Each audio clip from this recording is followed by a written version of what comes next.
इनकलाब।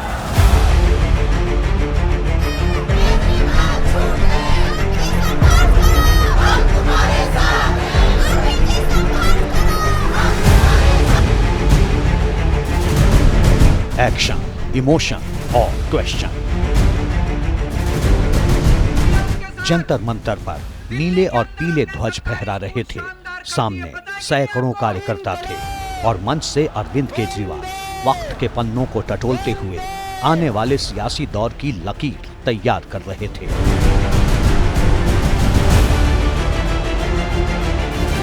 4 अप्रैल 2011 को जंतर मंतर से शुरू हुआ था। चैलेंज करते थे, चुनाव लड़के दिखाओ, जीत के दिखाओ, चुनाव लड़के दिखाओ, जीत के दिखाओ। हम भी चुनाव लड़ लिए, देश के अंदर साबित कर दिया ईमानदारी से चुनाव लड़े भी जा सकते हैं और ईमानदारी से चुनाव जीते भी जा सकते हैं। जंतर मंतर पर आम आदमी पार्टी के बड़े नेता थे। एक दिन पहले दिल्ली की मुख्यमंत्री पद की शपथ लेने वाली आतिशी और उनका पूरा मंत्रिमंडल मौजूद था। अरविंद केजरीवाल ने करीब 20 मिनट स्पीच दी। कई बार प्रधानमंत्री नरेंद्र मोदी का जिक्र किया। ईडी और सीबीआई के बहाने जोरदार हमला बोला। मोदी जी ने हमारे ऊपर सबसे कठोर कानून लगाया, इस देश का ईडी का कानून, पीएमएलए। उसमें बेल भी नहीं मिलती, उसमें बेल भी नहीं मिलती, लेकिन केस फर्जी था। मैं शुक्रिया अदा करता हूं सुप्रीम कोर्ट का, उन्होंने हम सबको बेल दे दी।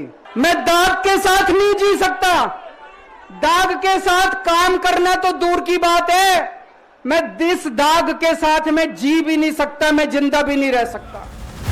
दिल्ली शराब नीति केस में अरविंद केजरीवाल 177 दिन बाद 13 सितंबर को जमानत पर जेल से बाहर आए। सुप्रीम कोर्ट ने शर्त रखी कि वे सीएम ऑफिस नहीं जाएंगे और न ही किसी फाइल पर साइन करेंगे, यानी जेल से बाहर आने और मुख्यमंत्री रहते हुए भी उनके पास पावर नहीं रही। लिहाजा मुख्यमंत्री पद से इस्तीफे का ऐलान कर दिया और अब दिल्ली के अलग अलग इलाकों में जनता दरबार लगाने का फैसला किया है।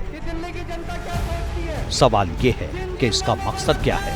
जवाब ऐसे समझिए। दिल्ली विधानसभा का कार्यकाल फरवरी 2025 में खत्म हो रहा है, यानी सरकार के पास चुनाव में सिर्फ 5 महीने ही बचे हैं। इस्तीफे के ऐलान के वक्त अरविंद केजरीवाल ने दिल्ली में नवंबर में चुनाव कराने की मांग की थी। चुनाव आयोग ने इससे इनकार कर दिया था। आने वाला चुनाव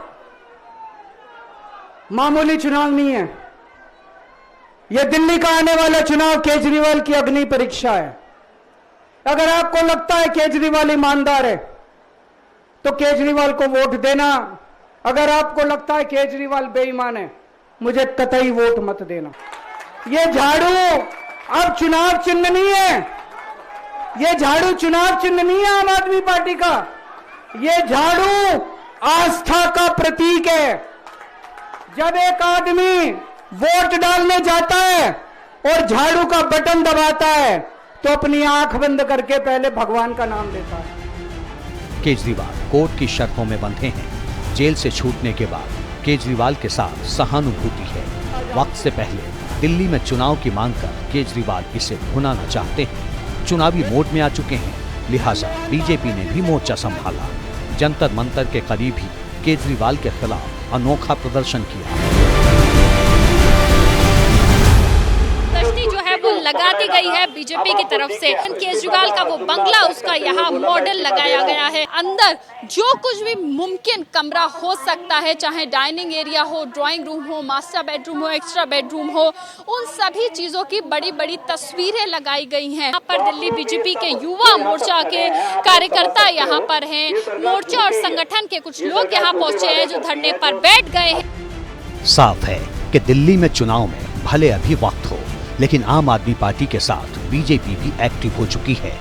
आम आदमी पार्टी के जनता की अदालत की काट में बीजेपी ने जनता दरबार ढूंढा है।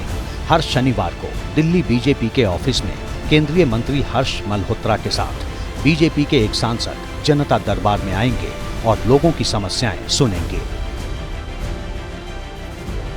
जो भी कार्यकर्ता या दिल्ली की जनता का कोई भी नुमाइंदा यहाँ अपनी समस्या लेकर आता है तो संबंधित विभाग से बात करना, संबंधित अधिकारियों को निर्देश देना और कैसे हम जनता के लोगों की मदद कर सकें उस विषय में अपना योगदान देना। तो एक तरह से जो हम सेवा और समर्पण की बात करते हैं उसका सही मायनों में ये एक वो रूप है जो दिल्ली की जनता को देखने को मिलेगा। दिल्ली की सत्ता से बीजेपी 26 साल से दूर है। 1998 में सुषमा स्वराज दिल्ली में बीजेपी की आखिरी मुख्यमंत्री थी।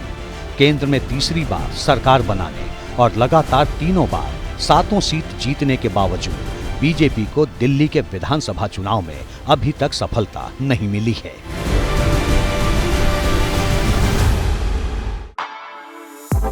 For exclusive and insightful videos, subscribe to our new channel ABP Live Premium.